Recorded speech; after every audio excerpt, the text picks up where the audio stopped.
अग्निमीले पुरोहितं यज्ञस्य देव मृत्युजं होतारं रत्नधातमं। सभी मित्रों को राधे राधे। मित्रों, आजकल हम सब संस्कारों पे चर्चा कर रहे हैं और पीछे के जितने संस्कार हैं सभी संस्कारों की चर्चा हम विस्तार से, हर संस्कार की चर्चा हम कर चुके हैं। और मित्रों, कोई भी संस्कार है किसी संस्कार से कम नहीं है। अभी हमने जो पीछे का जो संस्कार पे चर्चा की थी वो था यज्ञोपवीत संस्कार। कितना महत्व है यज्ञोपवीत का, ये सब हमने जाना। जब यज्ञोपवीत संस्कार हो जाता है मित्रों, उसके बाद का जो संस्कार है वो है वेदारंभ। एक संस्कार हम बहुत पहले जान चुके हैं, एक संस्कार के बारे में जिसका नाम है विद्यारंभ।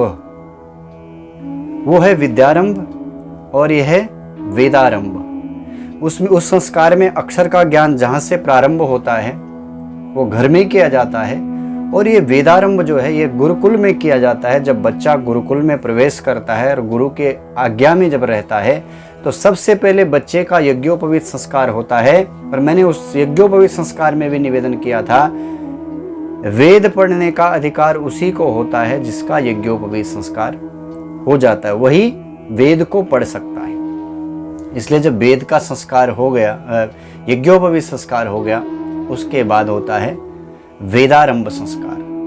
मित्रों, विद्या लुप्यते पापम विद्याप्यु प्रवर्धते विद्या सर्वसिद्धि स्यात् विद्या मृतमश्नुते।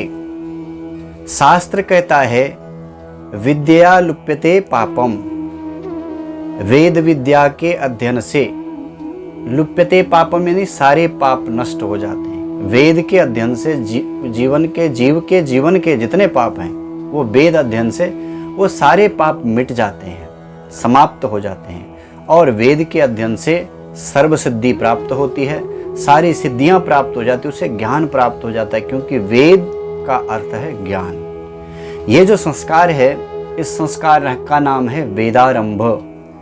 इस संस्कार में वेद पढ़ाए जाते हैं। किसको? जो योग्य हो, अयोग्य को नहीं।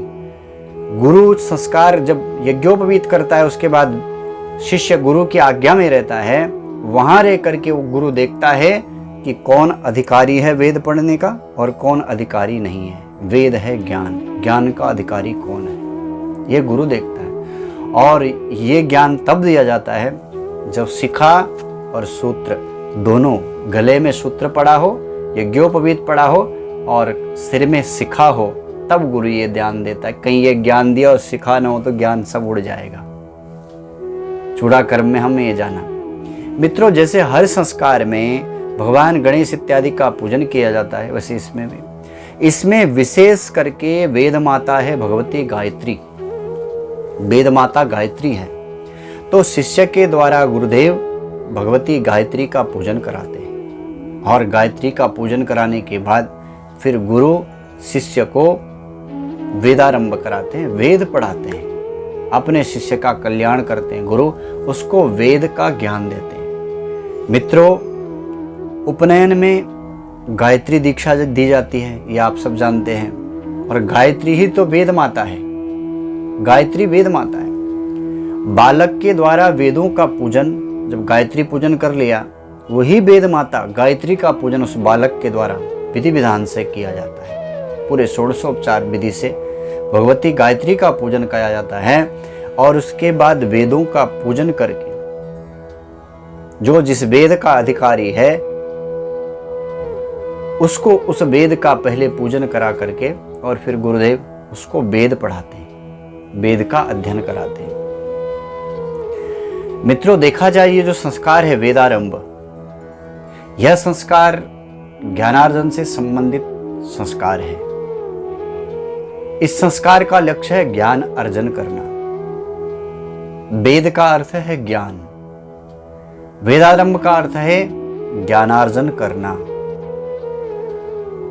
वेद ज्ञान है और वेदों के अंदर मित्रों हर चीज है, हर चीज का ज्ञान वेदों के अंदर विद्यमान है। कोई भी ऐसी चीज नहीं है जिसका ज्ञान वेद के अंदर नहीं है। शास्त्रों में लिखा है बिना ज्ञान के मुक्ति नहीं होती, और बिना वेद पढ़े हुए मुक्ति नहीं होती।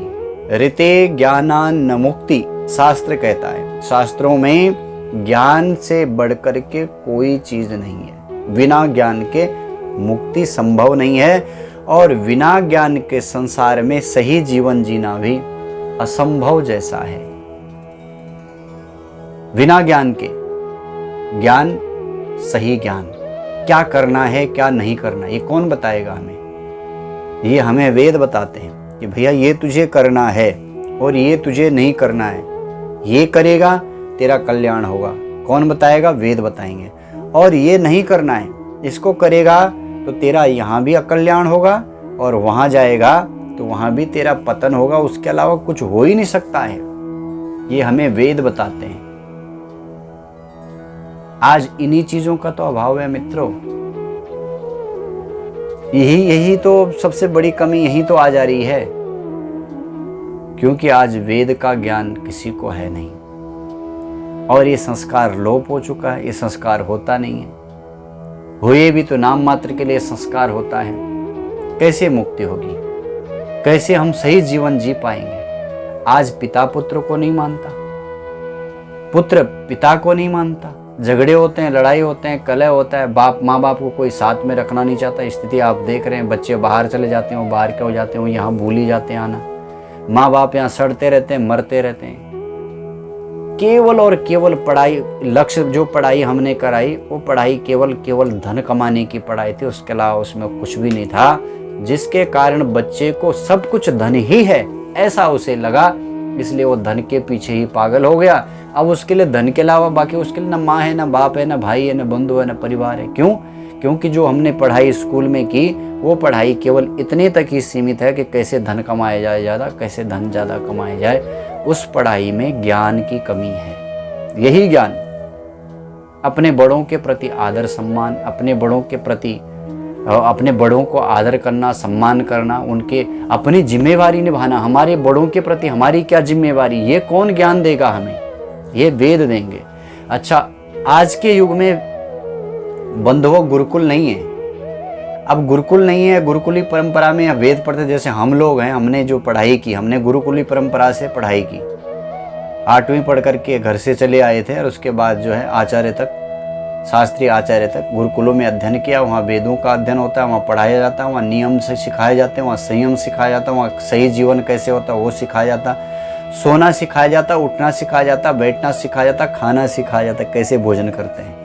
आज कोई तरीका है? किसी भी चीज़ का आदमी का तरीका नहीं। क्यों? क्योंकि बिना ज्ञान के आप संसार में भी सही जीवन नहीं जी सकते। आज लोग थाली उठा करके घूमते रहते, जूते पहने हुए, हाथ पैर भी ढंग से नहीं धोए। वैसे शादी पार्टियों में देखो, देखने लायक स्थिति होती है, जैसे कुत्ते बिल्ली चलते फिरते खाते हैं, वही स्थिति होती है। क्यों? ज्ञान का अभाव है। पाश्चात्य संस्कृति, जो बाहर की संस्कृति है, हमको लगा वो अच्छा है, ये लोग अच्छा करते हैं, लेकिन वो तो बहुत पीछे हैं साहब। वो तो अब हमारी संस्कृति को अपना रहे हैं। आप देख लो, कहीं भी जा करके हरिद्वार ऋषिकेश में सब बड़े बड़े तिलक लगा के घूमते रहते हैं विदेशी लोग। क्यों? क्योंकि हमारे संस्कारों में, हमारे संस्कृति में वो सब चीज़ें पहले से हैं। यहाँ माँ बाप का आदर किया जाता है, यहाँ गुरु का आदर किया जाता है, यहाँ वृक्ष का सम्मान किया जाता है, यहाँ धरती का सम्मान किया जाता है, यहाँ पशु का सम्मान किया जाता है, यहाँ नाग सांप को भी मारते नहीं हैं, उसको देवता के मान करके पूजते हैं। यहाँ सर्प चूहे की पूजा की जाती है, यहाँ मगरमच्छ की पूजा जाती है, उसके अंदर भी देवता का वास है। ये ज्ञान कहाँ है? ये शास्त्रों में है, ये वेद के अंदर है। अब बात यह है कि वेद हर किसी के पास समय वेद पढ़ नहीं सकते हैं, तो बंधुओं उन वेदों का जो सार है वो शास्त्रों के अंदर उतर के आया। जैसे पुराणों के अंदर वो सार है, श्रीमद् भागवत के अंदर वो सारा सार पड़ा है, श्री रामायण जी के अंदर वो सब सार पड़ा है, अन्य पुराणों के अंदर वो जितना सार है वो इन पुराणों के अंदर। इनकी हम कथा सुने, इनको हम पढ़ें, इनकी हम कथा सुने, किसी ज्ञानी के पास में रहें। अपने जो पिताजी हैं ना, उनको किसी ज्ञानी की शरण में रहें। तो आप अगर ज्ञानी की शरण में किसी किसी विद्वान की शरण में, किसी गुरु की शरण में हैं, तो आपके ही संस्कार आपके बच्चों के अंदर आएंगे। आप कथा में जाएंगे, आप कथा सुनेंगे तो आपका बच्चा भी सुनेगा और उसके अंदर भी वो संस्कार। ये बात नहीं है कि आप अपने बच्चों को कमाई से दूर करो या यहाँ की पढ़ाई से उसको दूर रखो, ये बात नहीं। यहाँ भी पढ़ाओ, लेकिन साथ में उन संस्कारों को जीवित रखने के लिए आप चाहते हैं कि आपका बच्चा पढ़ाई के साथ साथ, इस पढ़ाई के साथ साथ ज्ञान भी रखे। आपका बच्चा अपना तो कल्याण करे, आपका भी कल्याण करे। कहीं आप बुढ़ापे में पछताते रहो, वो भी ना हो। वो ज्ञान तो केवल शास्त्रों से ही मिलेगा साहब, वो वहां नहीं मिलेगा। वहां का ज्ञान केवल पेट भरने तक आपको दे सकता है। आपको कितनी ज्यादा कमाई, कितनी ऊंचाई तक आपको जाना है, कितने शिखर तो आपको पहुंचना है, यहाँ भौतिक जगत में वो सिखा सकता है। पर वास्तविक अपना कल्याण करने के लिए तो वेद शास्त्रों का ही ज्ञान कल्याण करेगा। आपका उद्धार वेद ही कर सकते हैं, आपका उद्धार सदशास्त्र ही कर सकते हैं, आपका उद्धार पुराण कर सकते हैं। बिना उसके उद्धार संभव नहीं है। ऋते ज्ञानान्न मुक्ति, बिना ज्ञान के मुक्ति नहीं है। और ज्ञान कौन सा? शास्त्रों का ज्ञान, वेदों का ज्ञान। जो गुरु ज्ञान देगा वो ज्ञान, उसी से मुक्ति होगी। बिना उसके मुक्ति असंभव है। बिना ज्ञान के संसार में सही उत्तम जीवन जी नहीं सकते और बिना ज्ञान के मुक्ति भी संभव नहीं है। वेद हमें सिखाते हैं हमें कैसे जीवन जीना है, हमारा जीवन कैसे होना चाहिए। हमें वेद बताते हैं हमें क्या खाना है, क्या नहीं खाना है, हमें कैसे सोना है, हमें कैसे चलना है, हमें कैसे बैठना है, हमें कैसे उठना है। बड़ों के साथ हमें व्यवहार कैसे करना, छोटों के साथ हमें व्यवहार कैसे करना, माँ के साथ, पिता के साथ, भाई। ये सब ये कहाँ से आएंगे? ये वेद से आएंगे। और वेद आज संभव नहीं है कि हम लोग पढ़ पाएं। तो हम किसी गुरु की शरण में रहें, किसी श्रेष्ठ व्यक्ति, ज्ञानी व्यक्ति, संत महापुरुष के शरण में रहें, ताकि शास्त्रों का ज्ञान हमें थोड़ा थोड़ा मिल सके, कथाएं हमें मिल सके, ताकि वेद का जो ज्ञान है वो कथाओं के द्वारा हमारे कानों में जाए और हमारा जीवन सही हो,